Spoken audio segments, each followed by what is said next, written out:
Welcome to business coaching institute. आप सभी साथियों का बिजनेस कोचिंग इंस्टीट्यूट में स्वागत है। साथियों, जैसा कि आपने इससे पहले विद्युत धारा से संबंधित चीज़ों को समझा है, उसमें हमने आपको विद्युत धारा, विभवांतर, इन सारे कंसेप्ट के बारे में बताया है। तो अगर आप उस वीडियो को ना देखे हो तो जल्दी से जल्दी उस वीडियो को आप ज़रूर देख लें, क्योंकि उस वीडियो को देखने के बाद ही आप प्रतिरोध वगैरह की सारी चीज़ों को अच्छी तरीके से समझ सकते हैं। ठीक है। और हम बोर्ड से जुड़ी जो भी चीज़ें होंगी उन सब का अपडेट देते रहते हैं। उसके साथ साथ ये जो भी तैयारियां हम करा रहे हैं वो बोर्ड में आने वाले इम्पोर्टेंट क्वेश्चन हैं, तो इसलिए आप सारे वीडियो का अच्छी तरीके से उनको देखें, कोई भी वीडियो मिस ना करें। क्योंकि अगर आप इस समय वीडियो पे ध्यान नहीं देंगे, अर्थात जो भी चीज़ें पढ़ाई जा रही हैं उस पर ध्यान नहीं देंगे, तो बोर्ड के एग्ज़ाम में आपके अच्छे मार्क प्राप्त नहीं हो सकते। तो इसलिए आप ध्यान दीजिए। चलिए हम शुरू करते हैं। प्रतिरोध। प्रतिरोध क्या है, आज हम लोग प्रतिरोध को समझेंगे। ठीक है। तो देखिए, प्रतिरोध क्या है। प्रतिरोध, रोध का मतलब होता है बाधा। ठीक है ना, बाधा। तो विद्युत परिपथ के मार्ग में, विद्युत परिपथ के मार्ग में, विद्युत परिपथ के मार्ग में उत्पन्न बाधा को प्रतिरोध कहते हैं। प्रतिरोध कहते हैं। ठीक है ना। यानी विद्युत परिपथ के मार्ग में जो भी बाधा उत्पन्न होती है, जब विद्युत प्रवाहित होती है तो उसके मार्ग में जो भी बाधा उत्पन्न होती है तो उसी को हम क्या कहते हैं, प्रतिरोध कहते हैं। फॉर एग्जाम्पल, जैसे आप देखते होंगे कि आपके गांव में जो लाइट सप्लाई होती है, पोल पे लिखा होता है खतरा 11,000 वोल्टेज। तो वहाँ पर वोल्टेज 11,000 होता है, लेकिन आपके घर तक जो वोल्टेज पहुँचता है वो 220 वोल्ट, 240 वोल्ट के नियर अबाउट पहुँचता है। तो बाकी जो वोल्टेज होते हैं वो क्या होते हैं, आपके घर तक आने में विद्युत परिपथ के मार्ग में जो भी बाधाएं होती हैं उसकी वजह से क्या होता है, वोल्टेज कम हो जाते हैं। तो इस बात का ध्यान रखिएगा। उसके साथ साथ ट्रांसफार्मर भी उसमें वोल्टेज को घटाने बढ़ाने का कार्य करता है। लेकिन कहने का मतलब यह है कि विद्युत परिपथ में के मार्ग में उत्पन्न बाधा को हम क्या कहते हैं, प्रतिरोध कहते हैं। जो भी विद्युत धारा प्रवाहित होती हैं, चाहे वो तार में हो या किसी छड़ वगैरह में, तो उसके मार्ग में बाधाएं आती हैं जिसकी वजह से उनका ऊर्जा का ह्रास होता है। ठीक है ना। तो आपने समझ लिया होगा कि विद्युत परिपथ के मार्ग में उत्पन्न बाधा को ही हम क्या कहते हैं, प्रतिरोध कहते हैं। लेकिन सबसे इम्पोर्टेंट जो इसमें क्वेश्चन बनता है वो बनता है ओम के नियम से, क्योंकि प्रतिरोध का जो नियम है वो ओम ने ही दिया था। तो इसलिए ओम के नियम को समझना बहुत ही इम्पोर्टेंट है। और ओम के नियम आपके बोर्ड के एग्जाम में 4 नंबर के क्वेश्चन ये पूछे जाते हैं। तो चलते हैं, हम समझेंगे ओम का नियम। ठीक है ना। सबसे पहले हम यही समझेंगे ओम का नियम। ये प्रतिरोध से संबंधित नियम है। ठीक है। जो भी प्रतिरोध पूछा जाएगा उसमें ओम के नियम से ही पूछा जाएगा, इस बात का ध्यान रखिएगा। तो ओम का नियम क्या है, इसको हम लोग समझेंगे। देखिए, यहाँ पर आपको क्या दिखाई दे रहा है, एक चालक तार है जिसकी लंबाई क्या है, यल है। इसकी लंबाई क्या है, यल है। ठीक है। और इसमें धारा आई प्रवाहित हो रही है। इसमें धारा क्या हो रही है, आई प्रवाहित हो रही है। इसमें प्रवाहित धारा क्या है, आई है। ठीक, आई धारा प्रवाहित हो रही है। देखिए, जब इसमें धारा प्रवाहित होगी तो इसके सिरों का विभवांतर जो है, इसमें विभवांतर जो है वो क्या है, भी है। ठीक है। तो ये यल लंबाई का कोई परिपथ है, अर्थात कोई तार है, चालक तार है जिसमें धारा आई प्रवाहित हो रही है। इसके सिरों का विभवांतर क्या है, भी है। तो ओम के नियम ये कहता है कि यदि किसी चालक की भौतिक अवस्था न बदले, भौतिक अवस्था न बदले का मतलब क्या है कि लंबाई में किसी भी प्रकार के चेंज न किया जाए, अर्थात इसको घटाया बढ़ाया न जाए, तो और उसके क्षेत्रफल यानी जो मोटाई है, जब आपके इसको क्या करेंगे, खींच देंगे तो ये पतला हो जाएगा, जब इसको दबा देंगे तो ये क्या होगा, मोटा हो जाएगा। तो यानी इसके क्षेत्रफल में भी किसी भी प्रकार की चेंजेज न आए। उसके साथ साथ इसके गर्म न किया जाए, अर्थात इसके टेम्परेचर को न बढ़ाया जाए। ऐसा नहीं कि इसको गर्म करके इसकी लंबाई को, जब गर्म करते हैं तब भी क्या होता है, मेटल से जो होते हैं उनकी लंबाई में वृद्धि हो जाती है। तो भौतिक अवस्था का मतलब ये हुआ कि इस चालक तार की लंबाई, चौड़ाई, मोटाई, ताप वृद्धि, इन प्रकार की, इसमें किसी भी प्रकार की परिवर्तन न हो। ठीक है। तो ओम के नियम के अकॉर्डिंग यदि किसी चालक की भौतिक अवस्था न बदले, यदि यदि किसी चालक की देखिए पूरा नोट्स के फॉर्म में चीज़ों को आपको समझाया जा रहा है। यदि किसी चालक की भौतिक अवस्था न बदले, भौतिक अवस्था न बदले, अवस्था न बदले तो चालक में प्रवाहित धारा, तो चालक में प्रवाहित धारा विभवांतर के समानुपाती होता है। विभवांतर के समानुपाती होता है। क्या होता है? समानुपाती होता है, पाती होता है। ठीक है, तो जो भी इसमें प्रवाहित धारा होगी वो विभवांतर के समानुपाती होगी, अर्थात भी समानुपाती आई, भी समानुपाती आई। और जब ये समानुपाती हटाएंगे तो यहाँ से भी इक्वल टू आर आई आएगा। क्या आएगा? आर आई, जहाँ आर क्या है, जहाँ आर एक नियतांक है जिसे चालक का प्रतिरोध कहते हैं, जिसे चालक का प्रतिरोध कहते हैं, प्रतिरोध कहते हैं। ठीक है ना, जिसे हम क्या कहते हैं? चालक का प्रतिरोध कहते हैं, और इसे आर से रिप्रेजेंट करते हैं। तो यहाँ पर आप क्या पढ़ सकते हैं? भी इक्वल टू आर आई या भी इक्वल टू आई आर। ठीक है, यहाँ से आप आर का अगर वैल्यू फाइंड आउट करें तो आर इक्वल टू क्या होगा? भी अपान आई, भी अपान आई। मात्रक क्या होगा? मात्रक देखिए प्रतिरोध का मात्रक वोल्ट प्रति एम्पियर भी हो सकता है, वोल्ट एम्पियर।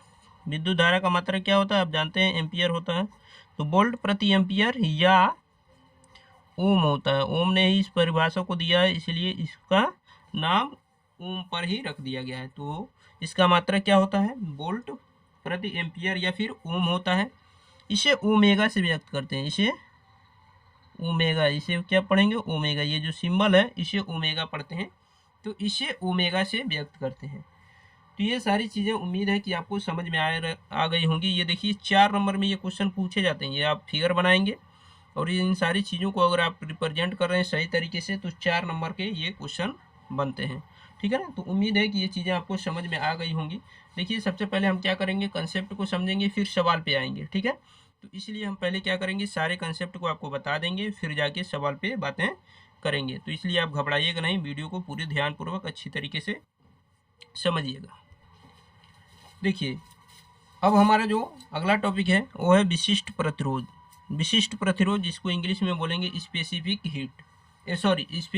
रेजिस्टेंस।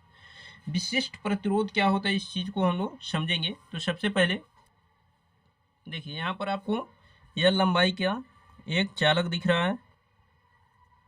ठीक है, यह लंबाई का एक चालक है। इसका जो प्रतिरोध है, अभी आपने प्रतिरोध के बारे में पढ़ा है, इसका प्रतिरोध क्या है? आर है। ठीक है, इसका प्रतिरोध क्या है? आर है। और ये जो है इसे अनुप्रस्थ काट कहेंगे। ये तार के आप देखते होंगे, जब तार को काटते होंगे तो इस तरफ बेलनाकार दिखाई देता होगा। तो ये जो पार्ट है ये क्या है? ए है। ठीक है, इसी को हम अनुप्रस्थ काट कहेंगे। ठीक है, तो विशिष्ट प्रतिरोध क्या होता है कि किसी चालक का प्रतिरोध जो होता है, किसी चालक का प्रतिरोध आर, किसी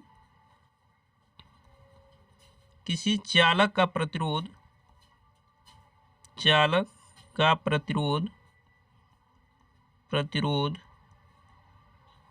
किसी चालक का प्रतिरोध आर लंबाई एल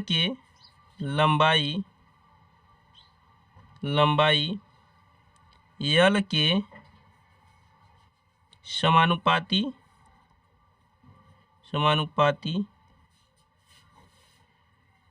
तथा क्षेत्रफल ए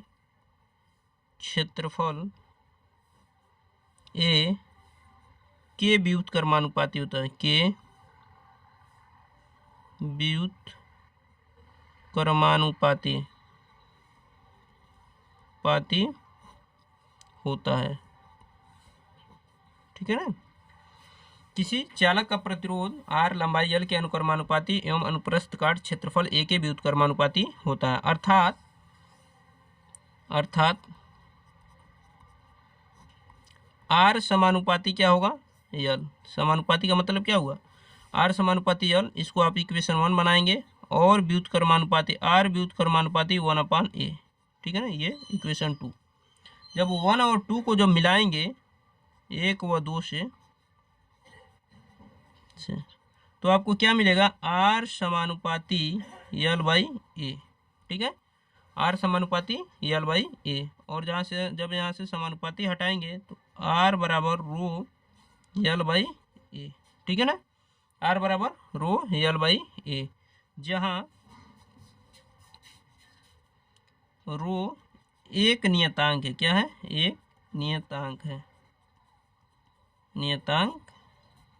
ठीक है ना, जहाँ रो क्या है, एक नियतांक है, जिसे चालक का विशिष्ट प्रतिरोध कहेंगे। क्या कहेंगे, जिसे चालक का विशिष्ट प्रतिरोध कहते हैं, चालक का विशिष्ट प्रतिरोध कहते हैं, विशिष्ट प्रतिरोध कहते हैं, जिसे चालक का क्या कहते हैं, विशिष्ट प्रतिरोध कहते हैं, ठीक है ना। इसे हम क्या कहते हैं, चालक का विशिष्ट प्रतिरोध कहते हैं। अब इसके बाद इसकी मात्रक की अगर बात कर लें तो हमने क्या बताया, यहाँ पर R बराबर रो L/A। अगर रो का वैल्यू निकालें तो रो बराबर क्या होगा, A का मल्टीप्लाई R के साथ होगा, RA, और नीचे क्या आएगा, L। तो ये फार्मूला हो जाएगा रो इक्वल टू RA/L, ठीक है। इसका मात्रक क्या होगा, तो मात्रक की बात कर लें, मात्रक प्रतिरोध है, प्रतिरोध का मात्रक क्या होगा, ओम, ठीक। और ये क्षेत्रफल है, क्षेत्रफल का मात्रक क्या होगा, मीटर स्क्वायर। और नीचे क्या होगा, लंबाई, लंबाई का मात्रक क्या होगा, मीटर। तो आप यहाँ से मीटर से स्क्वायर को काटेंगे तो इसका मात्रक आएगा ओम गुणे मीटर, ओम गुणे मीटर, ठीक है ना।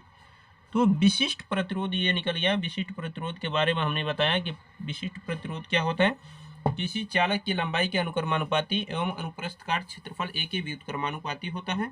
यहाँ से जब हमने सॉल्व किया तो रो बराबर RA/L आया, ठीक है ना। विशिष्ट प्रतिरोध का मतलब ये हुआ कि जो भी उसमें विद्युत धारा प्रवाहित होती हैं, तो आप देखते होंगे अलग अलग प्रकार के तारों को आप खरीद के लाते हैं, कभी कापर का लाते हैं, कभी एल्युमिनियम का लाते हैं। तो कापर का आप जानते हैं, कापर का तार इसलिए लाते हैं क्योंकि वो टिकाऊ होता है, और विशिष्ट प्रतिरोध के कारण ही क्या होता है, वो टिकाऊ होता है, जिससे उसमें विद्युत धारा प्रवाहित आसानी से हो जाती है और उसके साथ साथ वो लंबे समय तक टिका रहता है। विशिष्ट प्रतिरोध उसकी क्या होती है, अच्छी होती है। तो इस कंडीशन में आप समझ सकते हैं कि विशिष्ट प्रतिरोध क्या होता है। इसकी अगर डिफिनीशन की बात करें, अगर इसको हम डिफाइन करें, इसको परिभाषित करें, तो उसकी परिभाषा क्या होगी, हम उसको भी आपको बता दे रहे हैं। परिभाषा, अगर आपको परिभाषा लिखना हो तो परिभाषा भी हम आपको बता दे रहे हैं, परिभाषा भी आप लिख सकते हैं। तो देखिए, विशिष्ट प्रतिरोध का परिभाषा क्या होगा कि 1 मीटर लंबे, 1 मीटर लंबे, 1 मीटर लंबे एवं 1 मीटर स्क्वायर अनुप्रस्थ काट के क्षेत्रफल को, अनुप्रस्थ काट के क्षेत्रफल वाले चालक को, वाले चालक के प्रतिरोध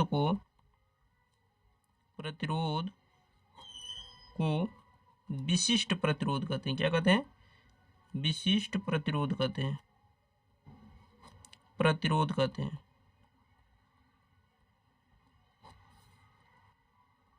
ठीक है ना। ये इसकी डिफिनीशन हो जाएगी कि 1 मीटर लंबे एवं 1 मीटर स्क्वायर अनुप्रस्थ काट वाले क्षेत्रफल को विशिष्ट प्रतिरोध कहते हैं। ये कैसे निकालते हैं, तो देखिए, आप R का मान 1 मीटर मान लीजिए, 1 है वो मान लीजिए, क्षेत्रफल 1 मीटर स्क्वायर मान लीजिए, और लंबाई 1 मीटर मान लीजिए। तो जब यहाँ से आप सॉल्व करेंगे तो आपको मिलेगा विशिष्ट प्रतिरोध, ठीक है ना। तो इसी को डिफाइन किया गया, इसी को परिभाषित किया गया कि 1 मीटर लंबे एवं 1 मीटर प्रस्थ काट वाले क्षेत्रफल को प्रतिरोध का विशिष्ट प्रतिरोध कहते हैं। ठीक है ना, तो यहीं से आपका डिफिनीशन बना है।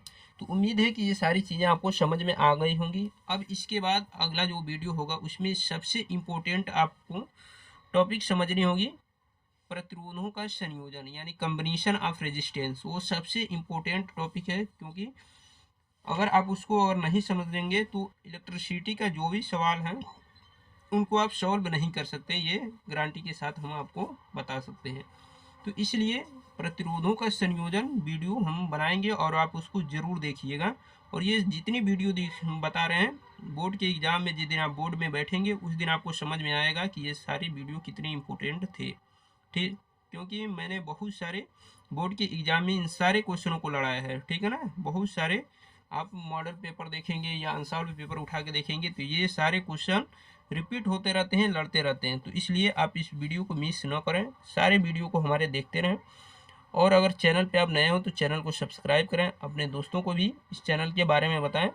मिलते हैं नेक्स्ट वीडियो में, तब तक के लिए अपना ख्याल रखिए। धन्यवाद।